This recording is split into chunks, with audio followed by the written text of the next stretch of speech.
Yeah. Okay, it is 6 o'clock, and we are going to go ahead and call this meeting to order. We do need a motion to adopt the agenda. So moved. Second. Moved and seconded to adopt the agenda as printed. All those in favor say aye. Aye. Okay, motion carries. 3.0, approval of minutes from September 19th, times 2. I move that we accept both sets of minutes from September 19th. Thank you, Olivia. Second? Anybody? Second. Okay, second to approve those minutes from September 19th, times 2. All those in favor say aye. Aye. Okay, motion carries. 4.0, consideration of bills and warrants. Any questions tonight? I have one that just came up. Parents as teachers, are we paying for one person, or is that Labette County? Is that just 503? It's one person for 503. And who might that be? I can't think of her name right off the top of my head. She sees 20 families. I can get you her name. She was new last year. Do you Because I remember her forgot name? what that program does. I should certainly like to hear from her. It's a home visiting program. So last week in The View, there was the little Tell Me Something Good, the section about painting at night, painting the town. And so that was through parents as teachers. They do a lot of things cooperatively with Birth to 3, with our preschool teachers. Well, it'd be nice for her to promote the program. Mhm. And so right now the program's full and does have a wait list. We've had it a lot. Did we lose it one year or have it, I mean, because we've had it a long time. Yeah, I was the parent educator back in 96. Yeah. So I know it's been in Parsons for a long, long Right. time. So And it's, I mean, it really helps young parents out, it's a great home visiting program. single You visit- parents, it's great. You visit once a month and bring developmentally appropriate activities, and then you have a chance, typically every other month, for parents to get together with all their little kids. Now, it's been different because of COVID the last couple of years. Well, my thing was just to try to promote it, because I didn't, Yeah. forgot we had that. It's something that when babies are born, typically they give that information out as well. Okay. It's a good program. It's I just looked her up, Kim Theron. See, that's not good. Kim It's THERRIE, Kim. Taryn, maybe Kim Taryn. I have met her. Kim Theron. Theron. Shelley would know. Shelley knows her. She's a Lincoln person. Yeah. She was one of those babies. Just curious. Okay, bills and warrants. Need a motion if you please. Make a motion to approve the bills and warrants as presented. Second. Moved and seconded to approve those bills and warrants. All those in favor say aye. Aye. Any opposed? Okay, motion carries. 5.0, hearings of requests, suggestions of citizens and organizations. Is there anybody that wishes to address the board? Seeing none, hearing none, we'll move on to 6.0, report of the superintendent of schools. All right, October is a busy month for recognitions. So it is National School Principals Month. And so the last week of October, we have some things planned for our building principals we're excited about. It's National Bully Prevention Month. And so our guidance counselors typically do lessons when they go around into the buildings and into the classrooms about bully prevention. It is also Kansas Bus Driver Appreciation Day this month, which is actually Wednesday the 19th. There was a proclamation from the governor. And so we're going to start that morning with breakfast in the back bay for all the drivers and transportation folks to celebrate and show our appreciation for them, because we couldn't have school if they weren't there picking kids up and bringing them. So they start off a Student's Day every day. So those are the things we've got going on. October the 10th, we did have professional development, and a special thank you to our instructional coaches, Mr. McGee's. They really worked hard to get this day scheduled where teachers got to pick their own learning. There were 35 plus different little sections that were 30 minutes long. So a teacher got to pick 7 sections to go and attend. And so they were kind of in charge of their own learning. We always tell them, kids want voice and choice, so do adults. So that it was a good day. We had lunch that day as well. Had a food truck. Food was really good. It was a little slow, but it was a great day. The weather was beautiful, and learned some good stuff. So this Friday, the 21st, we have early dismissal. And so that students dismiss at noon. It's already the end of the first 9 weeks. And so our teachers will be working on grades, because the following week, it's time for parent-teacher conferences already. So the 24th and the 26th, so that's Monday and Wednesday, right? Mm-hmm. Yes. From 4 to 7:30 for middle school and high school. And then the 25th and 27th, that Tuesday, Thursday, is for our elementary. same time from 4 to 7:30. So there was the Sign Up Genius that we started doing back in COVID, where a parent would sign up online and then they would Zoom in. And so they still sign up online, but now they're coming back in the buildings. And if they requested not to, they could do a phone.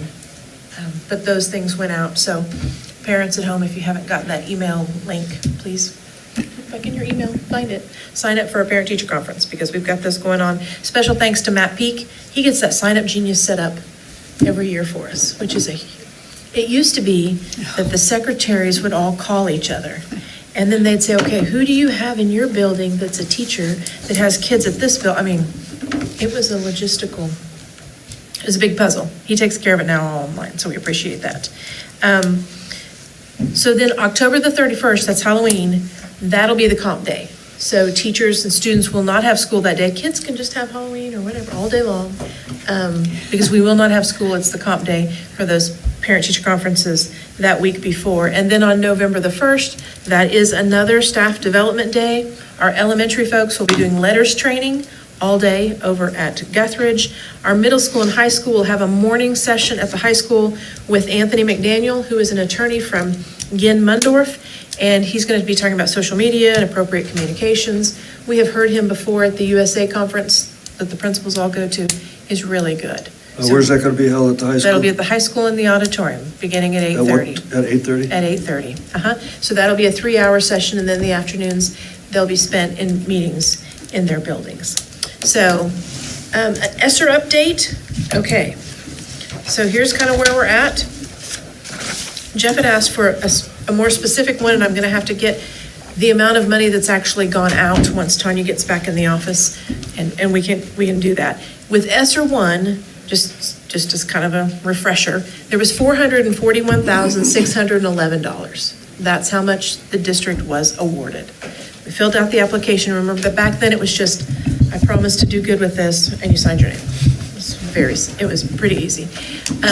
We used that for technology upgrades, a lot of masks and sanitation devices and all of those kinds of things. So all of that money has been expended and is accounted for.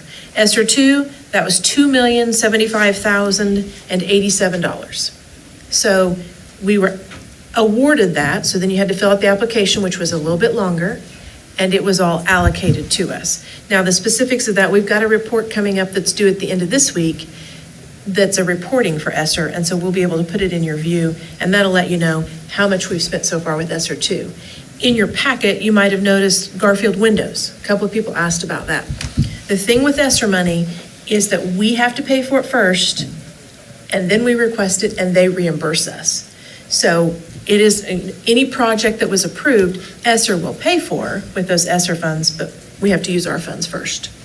And then with ESSER 3, that award was $4,663,635. And so far, we have allocated all of that except for $767,642.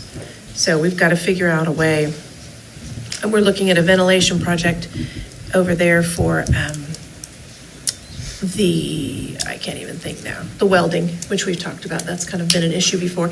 And then the rest of it will be spent on learning loss, because we've got to have 20% of it at learning loss. That Friday, when those reports are due to the state, we'll include that in your packet. So you've got some more specifics about ESSER. So that's what I've got. Do you have any questions? I can't remember, did we spend any ESSER money for staff retention? We did. How And much so do you remember? I don't remember a specific amount. It was enough that every year there would be a retention incentive and that it would increase each year. And so last year it was $500 for all certified and classified staff, and it was given on December the 1st. Okay. So we'll plan to give another retention incentive on December the 1st. It's a little different this year in that last year, Tri-County employees also received from Tri-County a retention incentive, and this year they're not. And we want to make sure that, everyone works in our building, we're all on the same team, and so we're glad that everyone's there and everyone's back. So right now, we're working a few little numbers because we want for our Tri-County staff to have a retention incentive as well. So there will be one coming, at least $500 is the plan at the beginning of December. We've looked at, since Tri-County isn't employed by us, it's a whole bunch of additional paperwork and employees. However, there's a way you can do it as where they're considered a vendor, and it's less work, and that could be no more than $600 check. I wonder why Tri-County chose not to, do you know? Well, I don't think they didn't receive near the amount of money. Yeah. Didn't get They didn't money get this time. hardly any. Very little. It's worth every penny for us to do this. I think so too. So it's the You know, amount of money as hard as they didn't get as much money as we did, is that what you're saying? Well, they didn't get hardly any money. Right. They really, I can't remember the numbers, but There's it's a 7 small school amount. districts that contribute to that, so wouldn't that, Well, that's just part of their regular budget. They didn't get any of this windfall money from ESSER, so to speak. No. okay. Very, very little. I think we sent them 32,000, and then we sent them 32,000 again. It wasn't much. So usually when you get the money, it means you're more in the black, from what I've heard from hospitals around. So, but we do want to make sure that our Tri-County folks are included. Jeff and I were talking today as well about possibly, for sure, December 1st, there's going to be a retention incentive, and maybe we look at in the spring offering another retention incentive, because we do have the funds there. They have to be expended by September of 2024, and we could not have done this whole COVID business and had school without all of these people coming to work every day. And they've worked hard and gone above and beyond, and we sure appreciate it. So that's where we're at. Are all our Tri-County positions filled? We're still short paras. That's what we need to be. I want to say 10. That's what it was the last I heard. That's what it was the last I heard. So if there are people, Not good. no. And it's difficult to find, the starting pay is $12 an hour. There is a differential if they have a degree or if they have some experience, but it's a hard job. It's a hard job, and there are just a lot of jobs and a lot of businesses are looking for people, and well, that is one thing. Businesses have upped their hourly wage. They have. And that has, makes it but hard. the last Tri-County meeting I went to, that was a big, concern, and it's nationwide. It's not It just is. here, so. And they did increase the base pay this year, which is good, because I think before it had been like $9 or $10, something like that. Tri-County went to 12 last year, Yep. and I think 12.50 this year, maybe. Depending, I think it depends on, it's 12, and if you have a degree, it's $12.50, and then there's a little raise every year. But it's just all about being competitive, and it's a difficult job. Yeah, That's important job. It's a very, very important job. It's a critical job. And para openings across the state are just humongous numbers. It's not just Tri-County, it's every special ed co-op. They're just not there. And we're really struggling to find special ed teachers. And so a lot of times what we've done this year so far is we've taken 2, 3 really good paras, and they're on the track to become a teacher. And so then that leaves their para position open, and they're learning a new job. But there's definitely a shortage. So if we were fully para-staffed, how short are we? 10. Last I knew, we were 10 short Okay. from And being like the fully. police department, they're Right. 10 short, and it makes it kind of rough. It doesn't, everyone else is picking up the slack. And so we have aides that are in our recovery rooms. And so if they don't have students in the recovery room, or maybe they just have one student in the recovery room and there's 2 adults, then what they're doing, those adults are going down to those special ed classrooms and working. Our permanent subs, if they don't have a job for the day, which I do not think has happened this entire first 9 weeks, just so you know, then they would go to the special ed rooms as well to help support. So, and that's another thing. We're still we have another permanent sub on our approval list tonight, but we are still looking for subs. Today we had 6 classrooms that weren't covered. So part of that was for coaching, so it was a very limited amount of time. It wasn't much. But there were a couple full days, and so our staff is still stepping up and covering those classrooms on their plan, and other subs are going in and, getting things covered. So. Any other questions on the report from Ms. Ray? Thank you. So we'll move on to the report on the October Tri-County Board meeting from Mr. Castle. Very limited agenda this month. We had our superintendent's report, or our director's reports, including some issues at the alternative school that they'll seem to be ongoing.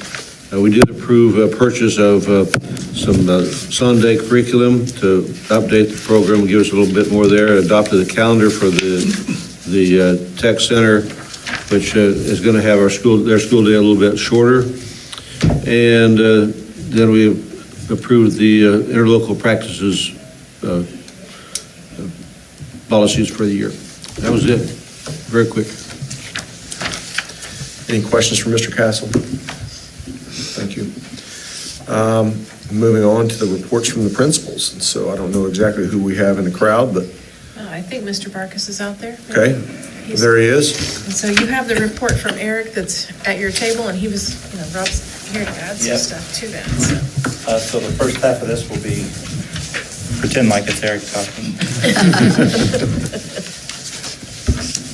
Outstanding class competition is back. We had several events in September. And then at the end of the month, it was the freshmen in the lead, followed by the juniors, and the sophomores and seniors tied for third.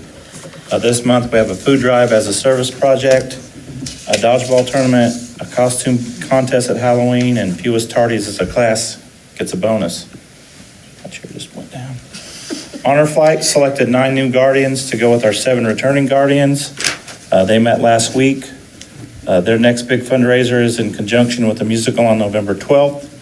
They will be serving dinner at the First Baptist Church starting at 5. Tickets are $20 and you can get dinner and admission to the musical at Municipal Auditorium at 7. If interested, let Mr. Swanson know and he can send one of the guardians your direction. A Scholars Bowl. We've tried to get a Scholars Bowl team together for the past 4 years, but it never seemed to get going. Mrs. Corton is putting a team together currently and looking for tournaments to attend. There are a few tournaments out there, but they're mostly virtual since COVID, of course. But she's working with the coach from Fort Scott to find places to attend. I don't know if Lori mentioned it. I didn't hear the whole beginning, but October 3rd, we hosted the Kansas Supreme Court in our auditorium. It was quite the event to get ready for and to host. Our PD on October 7th, nothing but positive feedback on the 7th. Ms. Bergies and our instructional coaches did a great job of putting it together. We want to thank everyone from across the district that presented. It was a very good day. Our parent-teacher conferences, Lori mentioned, they're Monday and Wednesday next week from 4 to 7:30. Teachers will be in their room for a traditional conference format.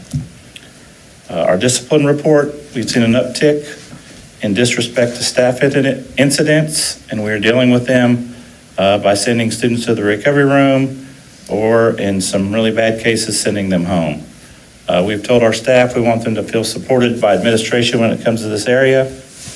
I felt we've done that. I mean, our behavior reports have been up a little bit, but I feel it's for a good cause. We've only had 1 violent incident so far, and one of our focuses was intentional supervision.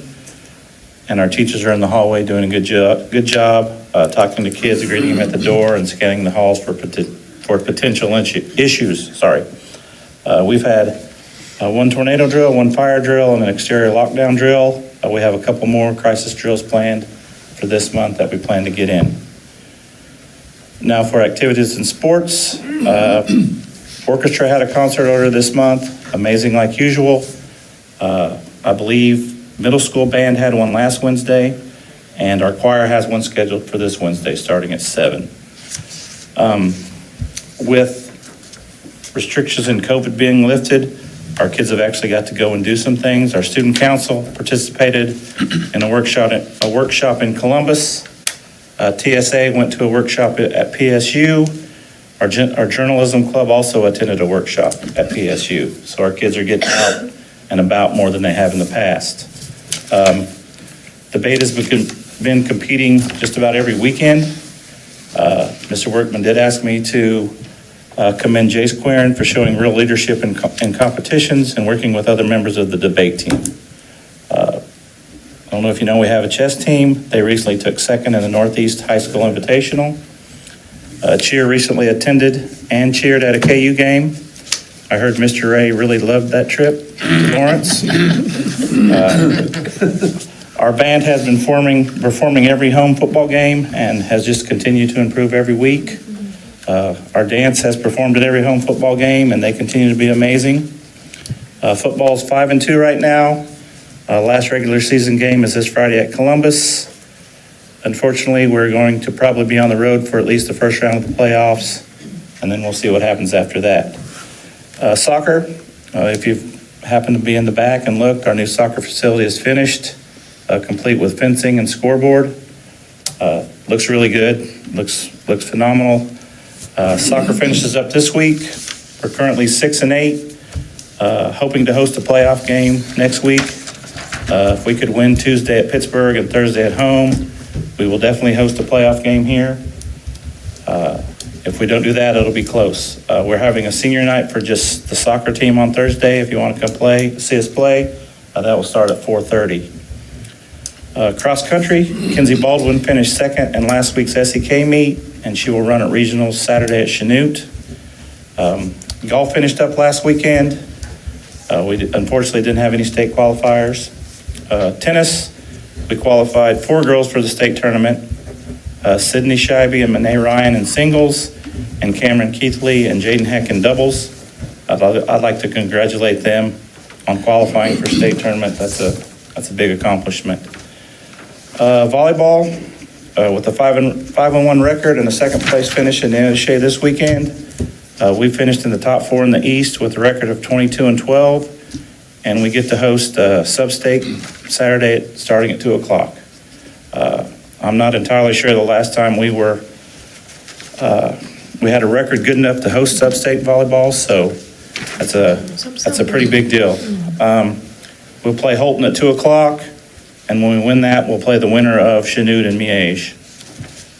They finish their regular season tomorrow at home versus Pittsburgh and LCHS, and we'll play at 7 and 8. It's also senior night for the volleyball girls, and I'd like to commend the seniors. When they were freshmen, our varsity volleyball team won 1 game. Now we're sitting at 22-12 and maybe 24-12. So that's quite the turnaround in 4 years. That's a big testament to the work the girls have put in and the coaching staff has put in. I'd like to thank our maintenance staff for all our facilities. They've looked amazing throughout the year. I don't know if you don't, I'm sure you guys know the rec center uses our facilities for soccer, flag football. We have kid and adult volleyball on the weekends. Our maintenance staff works overtime to make sure the practice fields and the playing fields look good. And I just want them to know they are appreciated. And finally, I'd like to thank all the LCC volleyball players and coaches for helping out at every home game. All our other workers that are on staff that volunteer don't volunteer, but they work. They take tickets, they run the clock, they do announcing, they keep score. Jeff and Lori have done crowd control at football games. Mike Castle started my cross country for me. Without everybody chipping in, none of these events could go forth. So I'd like to thank everybody for that. I usually don't talk that long, so other than Are you retiring or something? A lot of thanks there. a lot of things. Yeah, right.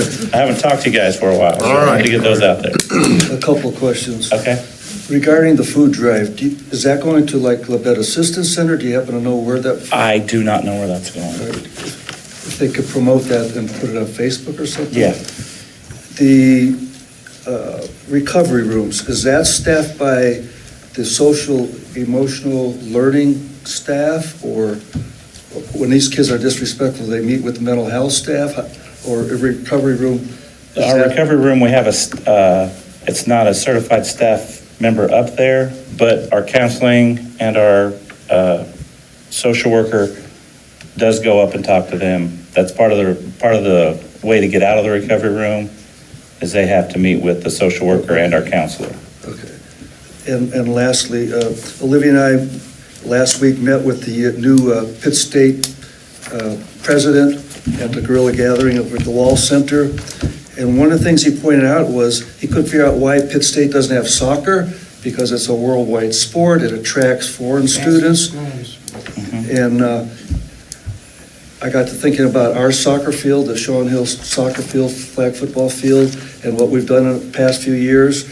So once PSU gets it, that's an opportunity to be a feeder to get scholarships for our kids that play soccer. So that's just another incentive for our soccer program, which is growing, is what I can see. Yeah, And I absolutely. imagine some other school districts are really contemplating putting in soccer the next year or so, Yeah. from what I've heard. We had Could be. over 30 out soccer, wasn't it? Yes. 33. Yeah, we have enough for varsity and JV squads, which not all teams have, so yeah. And this is this third year for soccer? Third year, Yeah, yes. I mean, that's, We've made he's done a great great progress. job. You know. Any other questions? Any other thing? All right, well, thank you, Mr. Bryce. Appreciate it. Thank you. Not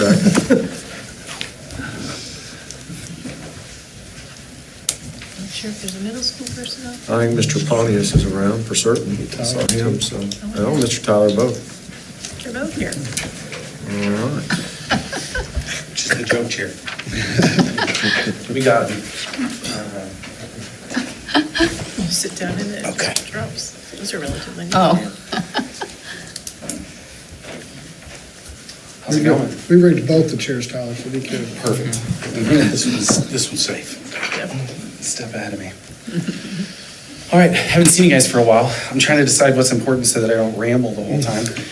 All right, so attendance is one of our first wildly important goals for the school year. Every Friday, we check our scoreboard. The first 8 weeks of school, we averaged 95% attendance, average daily attendance rates. The sixth graders are showing up the other two classes. And then the next piece of it that we incorporated was our math scores. And so we utilize Alex inside of our Viking time it's kind of like drop everything and read. And so it's the same thing, only it's math. And so then we put them on their pathway. And so they compete to who can complete the most topics throughout the week. Eighth grade is winning that race right now. Our academic goal this year is 60% typical growth for the students on FastBridge. Last year, we fell short a little bit in our math, and so that's why the focus is on math in that Alex program instead of our Viking times to add additional support. On the ELA side, we're utilizing Janelle Smythe, and so she's polling and meeting with kids.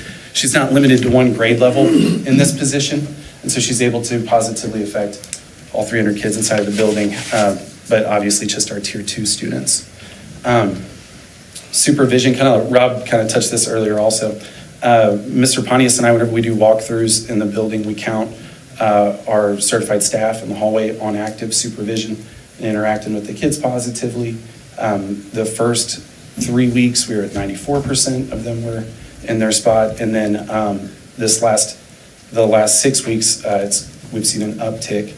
And just like he said, we've seen a decrease in violent incidences, which would be at our level, it's mostly fights It's just a fight. between the students.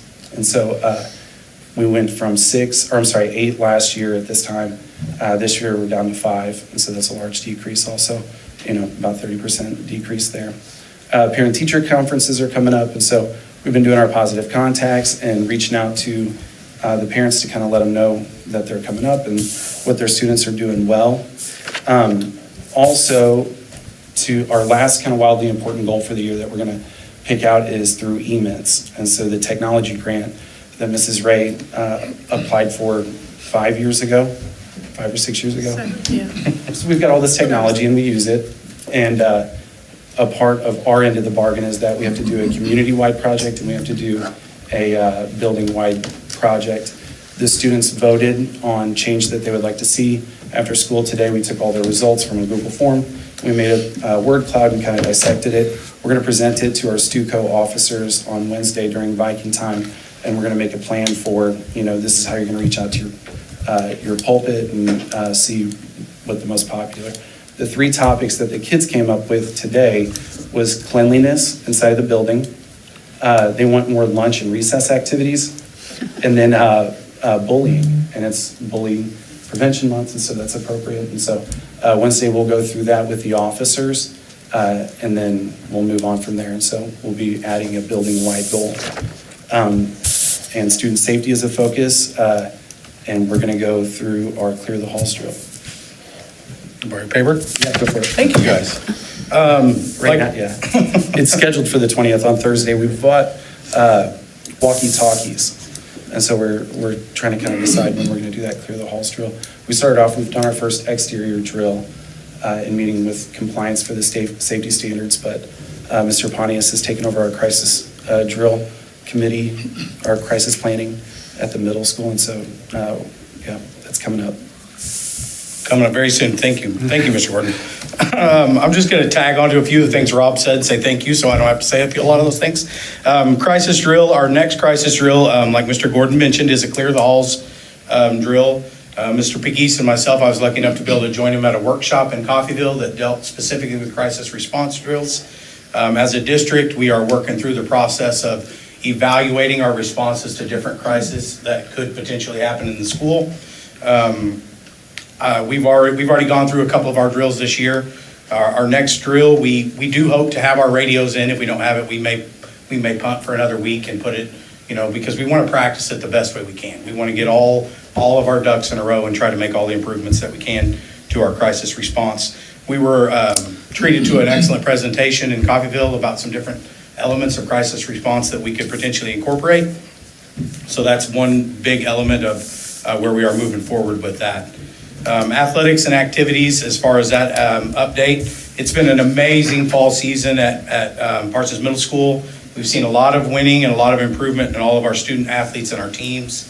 A couple of really good wins in football, a lot of really good wins in volleyball, so hopefully we keep that rolling, those feeder programs right up to the high school.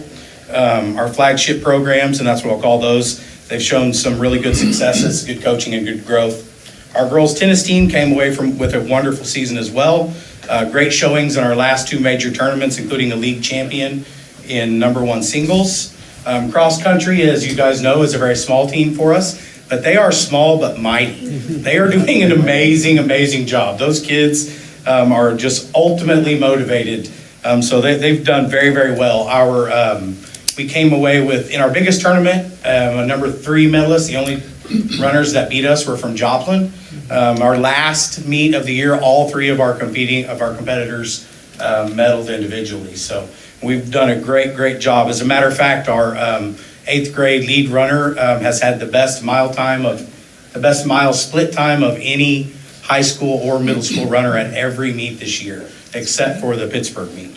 So it's been an amazing job. Parson, he runs 2 sub-6-minute miles. He went 11:48 for his last 2 miles. So he did a really nice job. So his mile split time was amazing. We brought home hardware at every competition this season in cross country and personal bests at every meet. Carson Riley dropped 2 full minutes from his PR in 2 miles. So that's a lot to drop. Chess has begun as well, and we have had one competition. We brought home an individual middle school championship in that competition. Mr. Kyle Chin went undefeated and brought home our first meet winner of the season. We will compete this weekend at Caney Valley with chess. Overall, our fall season was a huge success in terms of growth and program goals. Our coaches like to outline program goals at the beginning of the season, and they did a nice job meeting those, specifically the ones that were communicated to me. We are looking forward to our first winter season of athletics, which started today with ladies basketball and wrestling. Our first practice date was today for those. Let's see, what else do we have on activities, dude? That's where we are as far as activities. Excellent job for our first season. It's been an honor being here and kind of working with those coaches and athletes. And I appreciate you guys' time. There's always something going on. There is always something going on. I have something, you struck me with the student input, it's something positive. Yeah. When Olivia and I talked to the PSU, or heard the PSU president, one of the things he is doing right now in the strategic plan is not just to talk to the community members, but he wants student input. So when you said you had student input, that kind of struck me quite well, because one of the things that you said that the kids wanted was more recess and lunch. activity, yeah, And you know they want what? a longer There's something time. to that you may want to consider, in my opinion. We have It more gets the kids supervision out to recess talk to now. each other. There's a chance that they could help develop the lunch menus. There's all kinds of possibilities there. Mm-hmm. So to have that student input, it's something that we need to develop a little more. So like I said, we have the building-wide one. I reached out to our city commissioners, and they want us to come to the work sessions on Thursdays and come see that. We're going to go, we're planning on going either next week or the week after that, but bringing our student council officials, the kids that were elected. That's why we took our time kind of with the campaign at the beginning of it. So now these students have an opportunity to get something done inside of their building with us, but then we got to find something that we can do inside of the community and actually work with the city managers a little bit. We've got some ideas there. We do. We have some really good ideas, yeah. Does middle school have female and male wrestling? Yes. Yes. So, yeah, right now, they're both in the same season. And so girls have to pick between girls basketball and wrestling. But that's something that we've been discussing with other ADs to make sure that they have the opportunity to do both. And you have soccer at the middle school, right? We do not. We do not. We do not. Because, Nobody to play. Nobody to play. Nobody has. There's no other middle school soccer teams. Even Chinook? It is beginning Just to, on the it back. is beginning to grow. Actually have an AD meeting on Wednesday, so when we go It's a on topic. Wednesday, it's a topic of discussion regularly. Okay, At each that's AD good. meeting, we revisit it, that and the potential for baseball and softball. Depending on where the seasons fall, how we reorganize our schedules. Where we want to stay is to make sure that we maintain the programs we have, rather than, you know, kind of that mile deep or mile wide, quarter inch deep type of situation. We want to make sure we have plenty of athletes, that we're not robbing from other programs. And if the scheduling all works out, it would be amazing to be able to add any number of different things at the middle school level for more participation. There's a lot of teams adding baseball and softball right now. is it in PE? Enough to Do you have build a it schedule. PE? That'd be Yes, they have good. units. Oh, That'd yeah. be great. We bought soccer goals for the activity field. There's a number of kids that play at recess. What were the And numbers we in offer it up to wrestling? clubs too. In wrestling, today is the first day of wrestling practice, and Coach Hostetter is going to give them the week for the kids who are just finishing up a sport, so they'll be able to join up. We had 3 or 4 girls and about a dozen young men today, but I know we'll have more than that. I think we'll probably end up somewhere in the 15 to 20 range. Hopefully, everybody stays eligible and stays interested. Yeah, coming up here this Friday, they've got to be passing the classes. Additional questions? Good report. All right, thank you, men. Appreciate Thank your you. participation. Thank you guys very much.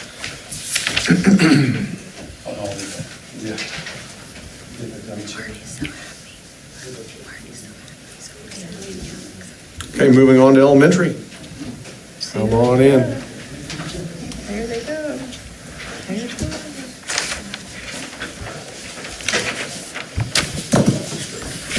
I'll go first. All right, so in Lincoln, we've had a pretty busy October. I think you guys all know that October 5th, we partnered with Greenbush Parents as Teachers, My Family Libet, and we had a Paint Parsons, they called it, and it was from birth to 5. And they had different activities like, they had little animals, and you got to put the feet in paint, and they get to paint with that. And they had squeegee painting, rock painting. They even had just water that they painted on the sidewalks, and then they did some sidewalk chalk, and it was a lot of fun. The middle school volleyball team came and read to Lincoln on October 6th, so they got to come in, and they went to all the classrooms and read a book. The fire department and Fire Pup came Friday. It was a lot of fun. Fire Pup greeted the kids as they came in. We ended our book fair last week. And next week, kindergarten and first grade is going to go to Guthridge for Mr. Holmes's Halloween walkthrough.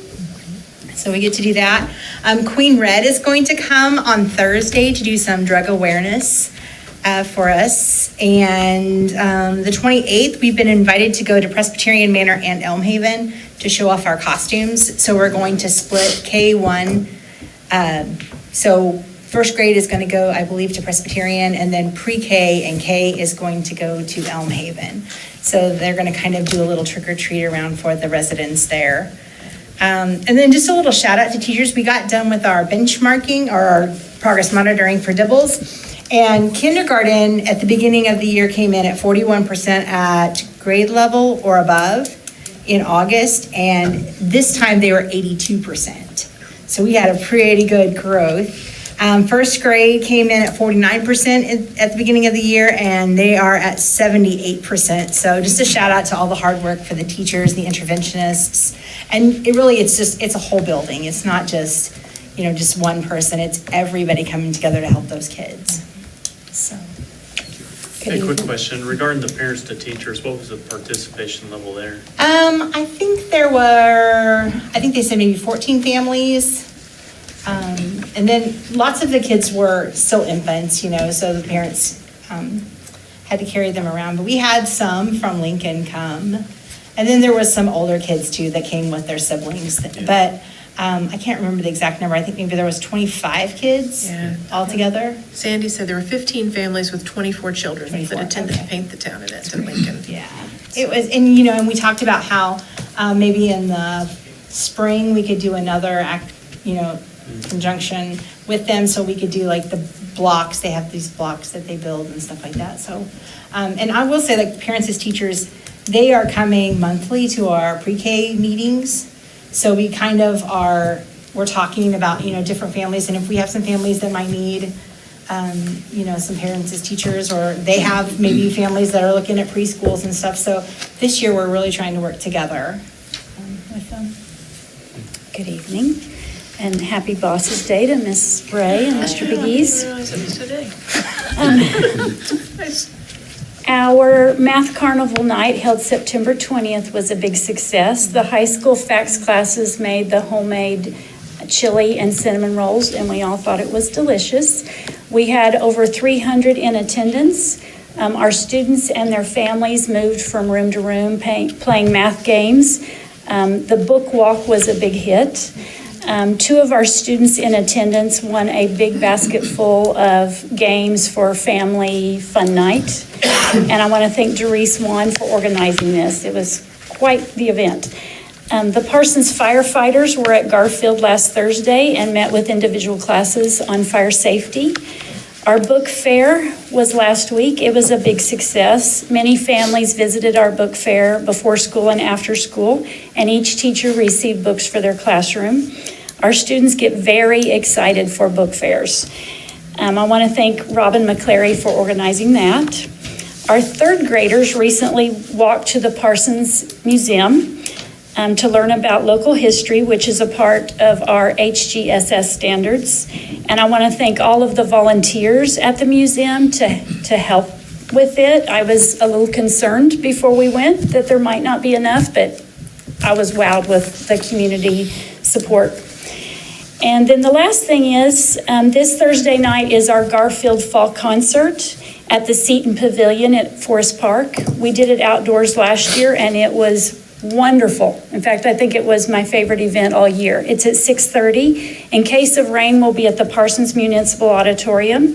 And I asked Ms. Hoyt, why are we not having it at the high school in case of rain? She said, because it holds 300 and we usually have 800. So that's why we'll do it there. That's all I have. I see that. Happy Bosses Day. Okay, well, Did I you say bring happy the Bosses Day too, but I went first. She said she was bringing the gift, right? Oh, yeah. Things are going well at Guthridge. I think the theme would be numbers are up, positive numbers are up. We've got 100 4th grade students. We haven't quite had 100 in the past. That's a good sign. Our social media numbers are up. We've really made a focus on that. It's grown 56%. And then our negative numbers are down. We've had 1 aggressive act. This time last year, I think we had 6 or 7, but a lot of those were kind of recess related. But district-wide, we've made a real focus about that purposeful supervision, and I'm really proud our staff has been very vigilance, the wrong word, but very purposeful about talking to our kids about keeping our hands to ourselves. So it's a real positive environment in the building. We had an example this morning. We've had a staff member have something happen in their life that was tough, and they're not going to be able to work today. And when I was going to get to the crosswalk, I was worried, and I heard a lot of commotion. I looked, and there's some of our Miss Armstrong and Miss Brumbuck were down there getting their room ready. So it's nice when you have good people to work with. It's a real positive environment. We also have an extra class. We added our art room, turned into an additional functional room because the district needed it. And that happened once the year started. You know, you do a lot of planning, but Miss Ryan and Mr. Droney and our staff, we took the art room and put it in our science room, and it works in our schedule, and it's best for the district. So our class sizes are up, the number of classes we have are up. Miss Peave and I have done 107 walkthroughs with 90% of those times, 86% of those times having 90% over 100 student engagement. Two focuses at Guthridge at district-wide are, do they have an objective and what are the kids doing? And 107 walkthroughs, 86% of the time we got 90% or 100% fully engaged, and 90% our objective was posted. So it's been a district-wide focus, and it's happening. We've had quite a few safety drills, had our tornado drill, we always have that right off the bat. We've had 2 safety drills. The fire prevention people came last week. We've had our bus evacuation drills. And our field trips are up. PTO sponsored a 4th grade trip to go to the Caney Zoo. It's kind of been out of the routine the last couple of years, and our kids loved it. We tied it with our animal adaptation, and I got a call. They said our kids behaved perfectly, and PTO helped us pay for it. That's a great thing for our kids to go on a pretty Friday. And then that same week, the Labette County Conservation Group had another field day, and when they emailed us, our kids thought it was going to be the field day where you go to the track, but it was more about conservation here, and some former Vikings were there presenting. I saw Logan Cares, he's former state champ, so I always say that when I see him. 200-meter state champ, Logan Cares. But he was there. Our kids had a great time, and I got phone calls and texts from people saying our kids behave well. You always like that when your kids go out and do the right thing. So field trips are up. We had fire prevention last week, and the middle school brought us an apple bar as a celebration. I recommend that. If you've ever had an apple bar, I said, yeah, let's do that. And it was phenomenal. It was great. Miss DeVore did that, and let me think what else. And then last week, the Oak Grove one-room schoolhouse, baby Grace from Little House on Prairie, she came and read to our 4th graders in our safe room, and she read it's called Crossing the Creek, but it's right there at the Neo show, and she did a great job, and our kids were excited, and she signed some books. I wish I'd have done a better job of promoting it because we only had a few people outside of the building come, but our room was full of 4th graders. It was a good time. And we don't really call it Bullying Month anymore because it's like Create a Tattler. So we call it Kindness Month. Ms. Martinez brought us a kindness calendar, and every morning during our Good Morning Guthridge Assembly, we're giving everyone a challenge. Today's challenge was no complaining for 24 hours, no matter what the Chiefs did last night. No complaining for 24 hours, and our kids are doing that. It's fun. They're coming up and telling you, hey, I gave 5 smiles today, or I met 2 people. Just focusing on being kind, it helps, because at the end of the day, we all want our kids to have kind hearts. So, and next week, they're going to come visit Mr. Holmes's haunted stage. That's what we're going with. That's the line. It's the haunted Halloween stage. Mr. Holmes has decorated our stage, so if you get a chance to come by and visit it, you think it's a little scary, don't you? Garfield's doing it too, but we're giving parents an option to opt out of it if they don't want their child to go. That's everything at Guthridge. I want to thank you guys. It's been a really positive start to the year. It is. We're at the end of the quarter. Any questions for anybody else? All right, thank you for your time. Appreciate it. Okay, moving on here to item 9, we have Kansas Can Star recognition. All right, Mr. McGee's has got that. Yeah, so happy to announce that for the first time, I think, in the new Kansas Star, was to start over. In October 2015, Randy Watson rolled out the new Kansas Vision, which Kansas can lead the world in the success of each student. And that was the Kansas Can start of that. And it's really more of a focus on the whole child. So it's not just academics. We're talking about social, emotional, individual plan of study, kindergarten readiness, post-secondary success. And from that, then they established the Kansas Star Recognition Award. So in 2018, they started with the quantitative measures. So they're looking at graduation rates. They're looking at the post-secondary success. So are your students going to college? Are they staying in college? Are they getting an industry-recognized certificate? and they're measuring those things as post-secondary success. Then in 2020, 2021, they started the qualitative measures. So this is something new. So with social emotional growth, with kindergarten readiness, with individual plan of study, with civic engagement, districts can apply to receive recognition for those. These awards are meant to be a roadmap for districts to reach the potential in these areas in Kansas can. They're pretty elaborate, they're pretty intense. It's not something you can bite off all in one chunk. It's kind of a gradual thing as you're implementing change and moving towards this. Parsons this year was awarded the Copper Award for Kansas Star recognition in the area of social emotional growth. So that's a huge step for us. They look at kind of the systemic approach as a district. Data is a big piece of that. So we added in the panorama surveys last year where we're measuring social emotional growth. We're using that data to make targeted interventions and targeted growth in students and help our students. So a lot of the work with recovery rooms, with trauma-informed practices, with student of concerns, all of those factors factored into us getting that award. And we met with our social emotional staff just recently and went over the award and the rubric and are looking at, okay, where do we move to the next step of this? A lot of the rubric is based upon multiple years. So we just have 1 year of the panorama data. Now we need to look at, making that growth year in, year out, looking at that data and making improvements based upon the needs of our students. So a lot of good things going on in the area of social emotional. I feel like we're really, really close with individual plan of study. We made a lot of gains in that area. We moved to the student-led conferences. We moved to the IPS with the digital IPS that's going on 6 through 12. COVID kind of put a slow on a lot of the things that we can do with IPS as far as doing job shadowing or mock interview days or a lot of the different activities that go with that.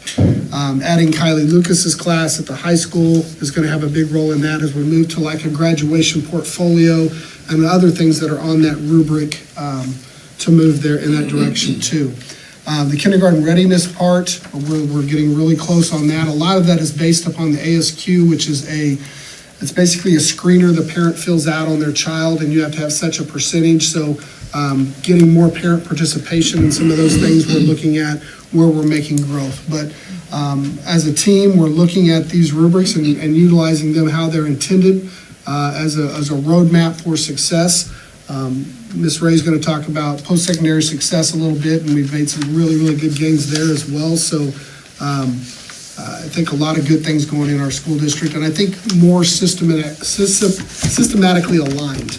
When I first came here, like with social emotional, each building was doing a lot of cool things, but it wasn't really aligned. So I think we're working together, common vocabulary, common practices, and then as that child moves through our system, they understand, they know those things, and it's beneficial to that child as they move through. But the qualitative awards, which is kindergarten readiness, individual plan of study, and social emotional, are due by June 30th. This was my first year filling those out, and it's pretty intense. So I've already solicited our social emotional staff, our admin. They're kind of helping in terms of you have to provide evidence and artifacts and narratives, explaining your processes. So we're going to do a little better job, even I think better plans for year 2 of putting our things together to present to the state as we're making growth in these areas. But I'm pretty excited, and I think we're headed in the right direction. So you said that your social emotional learning team met, and you're working on the next step. So you have any idea what the beginnings of that next step are, or you just Sure. So what I went through with the counselors, the social workers, our kind of team was the rubric that I filled out of our processes. We look at that rubric and like it's supposed to be a roadmap. So we talked about, what are things that we are doing and maybe we can do a little better, or we're doing it in one building but not doing it at another building. So we're kind of dissecting that rubric and what's expected and what that roadmap looks like, and then brainstorming ideas to improve our processes for kids. And the other thing was, and you're going to catch on to what I'm alluding to. You talked about Kylie Lucas's class, but the general public, I don't think they know what that's all about. Sure. So we started a class to help prepare students for post-secondary success, applying for scholarships, filling out applications, applying to different colleges, and it's also tied in with their individual plan of study. So there's a part in the spring classes where they're exploring what they want to do. Now, they're doing that with their IPS. With Kylie's class, it's a little bit more in depth, where they're going to businesses in the community and seeing what they have to offer. They're exploring different colleges. They're going on campus visits, and she's assisting with that. And having a daughter that went to college this year, I can tell that process is pretty tough when you're filling out the applications and dorms and scholarships and student loans. And so having her expertise, and we have just a great hire there with Kylie and her experience to help our students through that, and our parents. She's offering some parents' newsletters and information to help our parents in that process. But I think that helps our students with post-secondary success, but it also helps them kind of finalize that individual plan of study and what is your plan for after high school as they get to Kylie, their junior and senior year. She says she only has seniors now, but she hopes to have juniors. In the spring, she will have juniors and seniors for that. Seniors that didn't get in. Right. It's a semester course, right? Yes, ma'am. Yeah. And I like how we set hers up. We all have some hours where she has office hours, so she can meet with those students one-on-one if they're filling something out and need more one-on-one assistance. So I think that'll be beneficial as well. It's a great program. Yes, it is. Oh, and I think that she can also help catch the kids that aren't getting any help. Exactly. Because we've had those kids fall through the cracks before, and I just think it's really, really important that we keep an eye out for them. Absolutely. And our CTE teachers do a great job for those kids that are maybe not headed to college, but headed out into the real world or vocational. They're doing a great job mentoring those students and getting them lined up for post-secondary success as well. Right. And our counselor's working with all of those groups. She's got her fingers in all of that, so she's working with everyone to make sure that we're all headed in the right direction, so we've got a good group. Any other questions for me? Okay, so this post-secondary success business, I included in your view last week that accountability report. This is too much. This gets you down in the weeds, I think. And what I gave you was the 2021, it's outdated, that information is outdated. The new report comes out in January, but you see, this is all based on a 5-year average, okay? So if that accountability report with all of that information, we can set it aside, because I got you the updated one that looks like this, just the one pager. I should have put it everyone's spot. And this gives you this gives you a snapshot of where we are now. So this is what's going to show up on our January 2023 accountability report. And if you'll look, post-secondary success, now here this says post-secondary progress, because the word success, what's success to me? What's success to you? I mean, that's really up for, a lot of debate. For example, if a student graduates from high school and goes directly into the military, I would consider that a success. That's not one of their 4 requirements, okay? Or if we have a student who graduates and goes and takes over the family farm, I consider that, to us, that would be a success, but that's not the way they have it figured for the state. So there are 4 different categories, and a student just has to meet one of these areas in order for it to count. So the first is that they've earned an industry-recognized certificate during high school. And so our CTE, and I've got a list of those certificates here, because I thought, what is that? Well, our CTE folks have gone through and identified different certificates that our kids can earn before they graduate. So that number is going to continue to increase, because this makes our kids more employable. I'm getting out of school and maybe I'm going to go directly into the workforce, but I already have a commercial, driver's license, or I've taken the coursework, or I'm a certified med aide, or a nurse's, those kinds of certificates. So there's that. If they've earned a post-secondary certificate, and a certificate isn't a degree. So like Matthew's going through Pratt for lineman school. He'll get a certificate in May. So he would count as one of the, one in this category. Then there's the post-secondary degree. And then a student enrolled in post-secondary in both the first and the second year following high school graduation.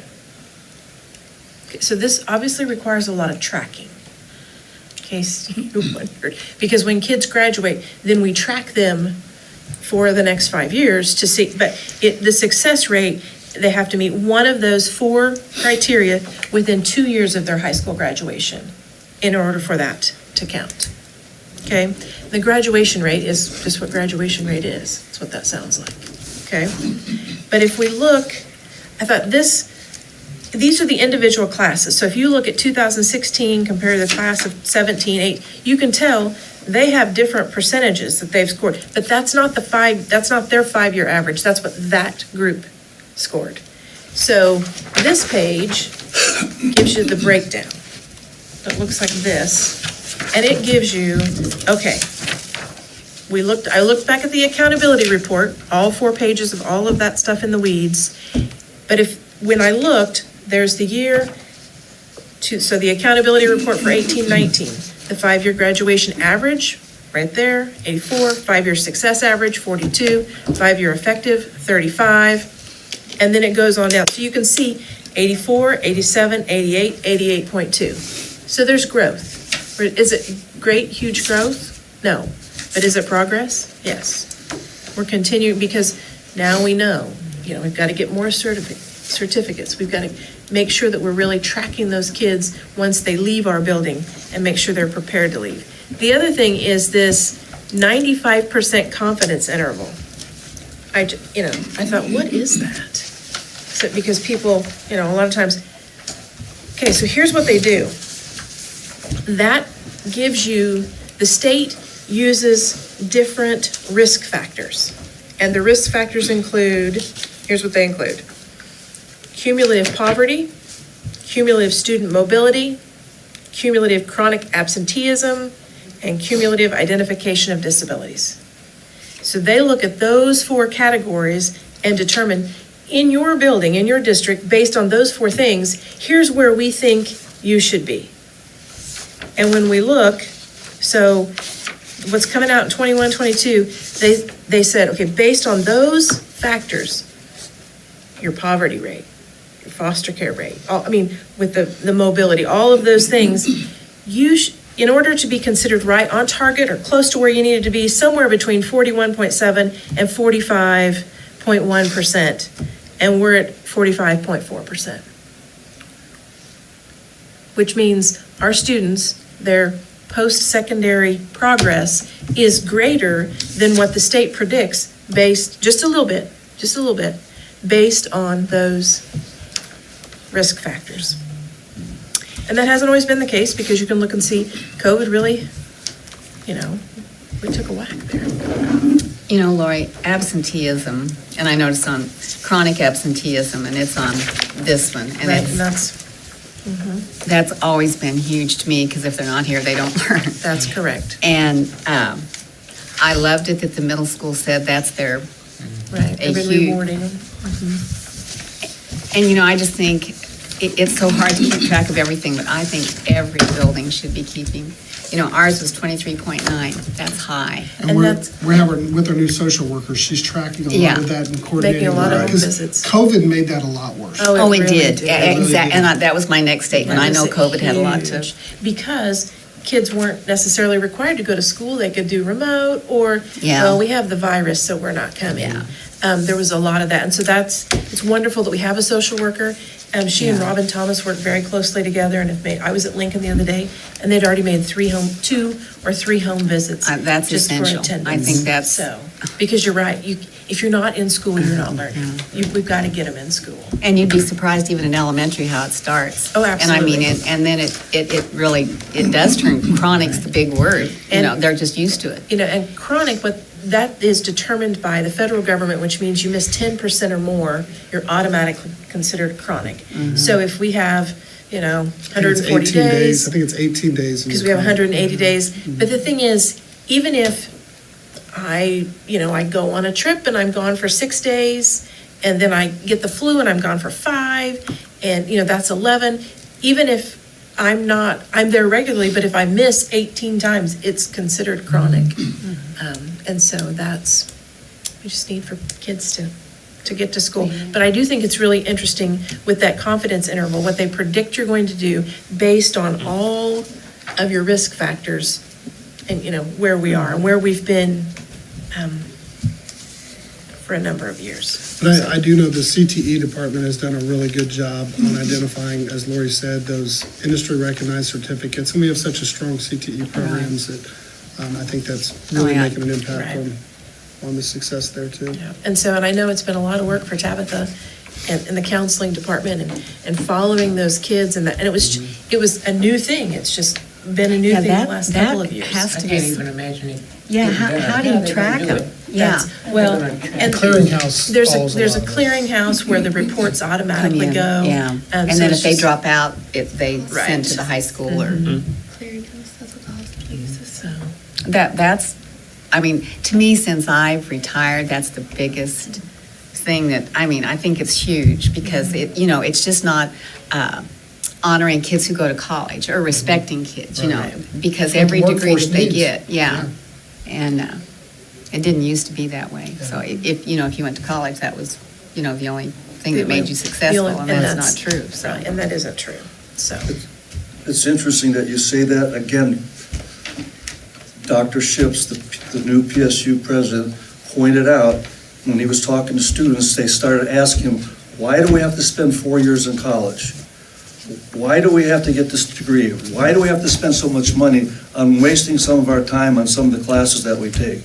And then he says they're dealing with smartphones, iPads, iPods. So you're dealing with a whole different group of kids. And he's taken that to heart to try to figure out, so what do we do? So then you look at the national statistics for ACT scores, which is disheartening for one who had college orientation, the class that Kylie Piva has, and I kept my eyes on the ACT scores. Well, the ACT scores for this year nationally, not Parsons, are down in all 4 areas: math, science, English, reading. And they've been going down for the last 5 years, so you can't blame it all on COVID. So as a board member and out of the classroom, I can't figure out what's going on other than a lot of distractions. I don't know.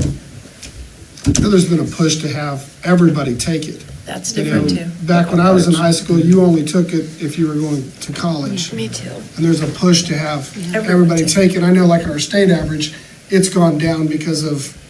Because so many more kids are taking it. And kids take it earlier too, Right. than like when we were in school, you took it It does, to prepare for that may college. be, they're still down. Yeah. So you could take that poverty and the disability, you could take all those factors in there, but the ACT scores don't take that into effect. This helps understand a few things differently than the national scores, but it's concerning to know that those scores are going down. But you made a good point. Other kids are thinking of not going to college. So we need to think about those certificates, big time.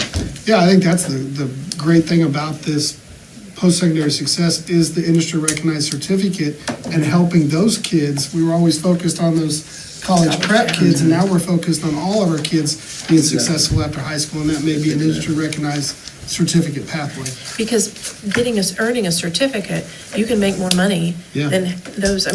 When Matt's done, he'll have the opportunity to generate more income than Emily will with a graduate degree, just because of the field.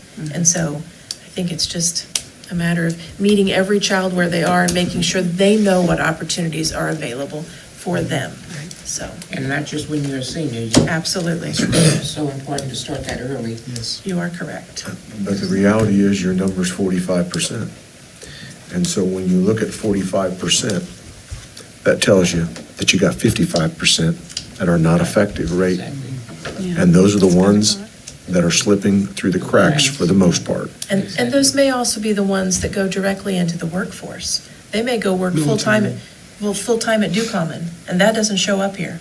But they're working full-time, and they're making a living. They may go directly into the military, but that doesn't show up here. So I think it's still a work in progress, but you're right, there's still plenty But I of room. think we can look at, even if they're going to Individual. DuCommon, go to DuCommon with a couple industry recognized certificates in your Right. pocket in case that doesn't work out. And then you make some more. and you make Looking more at what money. things we can do. to Absolutely, for each kid. Well, how many certificates in different areas do we offer right now? And how many? A lot. Okay, It's a host of them. it looks like the different codes, it's a page I know and a that half the full. CTE teachers did this last year. They looked through a whole list of what is industry recognized and what they already offer and what could we include more, what's feasible. So they're constantly looking at that with their departments on offering more industry recognized certificates for our students in different pathways. I know that that was a focus at the high school last year. And the state goes through and changes them as well. Yeah. So this list is for the cohort from 2016 to 2022. So in '23, when that group starts, there may be different ones that are on here and some that have fallen off, like Microsoft Digital Literacy Certification. It was there for 2 years and it's gone. And because we have to wait for a little while, we may not see the success of a Kylie Lucas program and some of the added industry recognized certificates for a couple of years, the Right. way that this post-secondary report is set up. And these are all industry recognized certificates? It says, earning an industry recognized certificate. The following list of certificates Yeah. are approved and included in the success and effectiveness. Well, I think industry's crying for it. You know, because they're not getting people that are qualified. So, Okay, any further discussion on that? Okay, moving on to 10.0, action to accept donations to schools.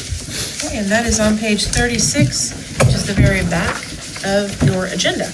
So at Lincoln, there was a donation from the Daughters of the American Revolution from Pittsburgh for school supplies for students valued at $45. And the Parsons Grade School PTO made a donation for conference meals for staff, $175, for a total of $220 worth of donations at Lincoln. At Garfield, they had the Ermish bracelet bar, which was a restricted donation, $1,305. Kathy Johnson made a donation for Scholastic, $13. PTO made a donation for conference meals as well, $150, for a total of $1,468 at Garfield. At Guthridge, there were 3 donations from PTO, $150 for conference food, $200 for decorations, batteries, and cords, and $500 for that Caney Zoo trip that Mr. Freeze was visiting about, for a total of $850 there. There were none at the middle school for this month. Looks like at the high school, there were 7 different donations for Honor Flight. The first was Lou Jones, valued at $100.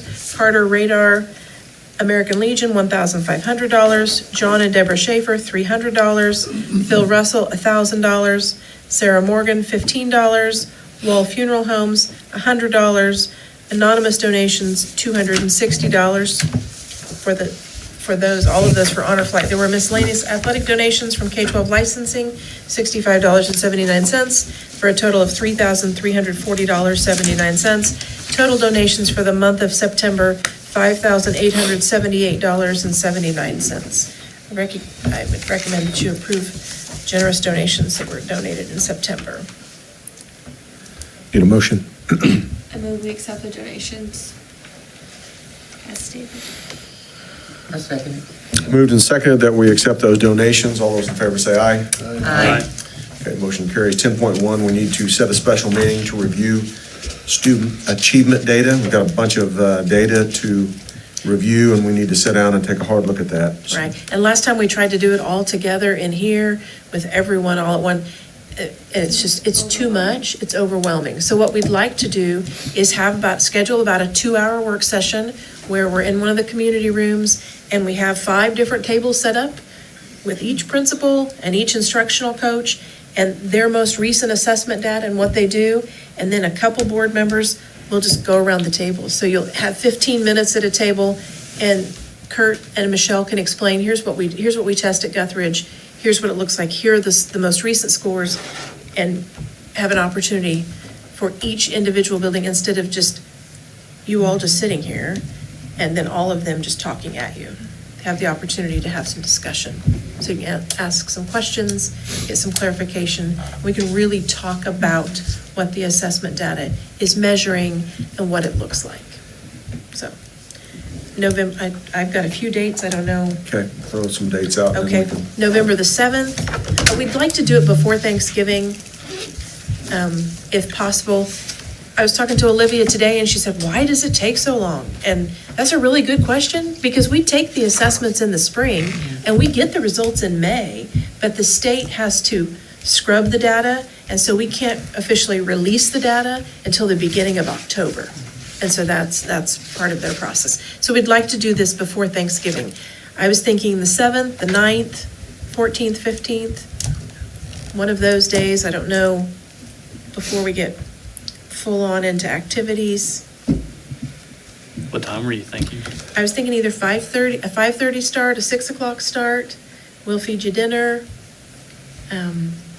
So, Let's just kind of, maybe we should send an email out or some kind of a correspondence so that we can get the most bang for the buck, because maybe not everybody will be able to meet on one day. Right. And so let's, maybe we can, instead of setting that tonight, let's send an email out with those 5 dates, and then let's get a real quick turnaround on all the board members.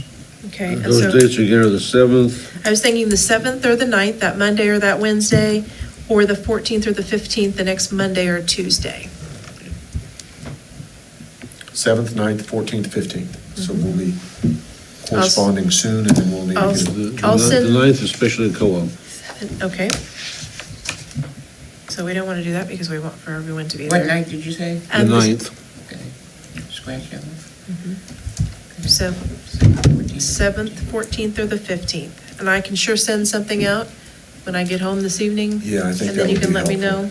And then as soon as you all let me know, We'll get it done. and if you have a time preference, 5:30 or 6, either of those, we'll feed you. But it'll be a good conversation, so. But, so we do plan to have one, though? Is Yeah. that what I hear you saying? Yeah, Okay, yeah. good, Okay. great, thank you. All right, 10.2, executive session, kind of a. I'd say 10 minutes max. Okay, does anybody have anything for executive session this evening other than what Ms. Ray and Mr. McKees would have? 2 minutes. I Okay, have one question. okay, let's go 15 minutes then, so need a motion for executive session, 15 minutes. I move we go into executive session for 15 minutes. Okay, Second. moved and seconded, we'll go into executive session, discuss confidential employee information pursuant to the non-elected personnel exception in Tacoma and the exception for employer-employee negotiations under Tacoma, 7:18, 15 minutes. We'll return to this meeting, open meeting, at 7:33. All those in favor, say aye. Aye. Okay. This includes the superintendent, assistant superintendent? Yes, sir, sorry about that, it includes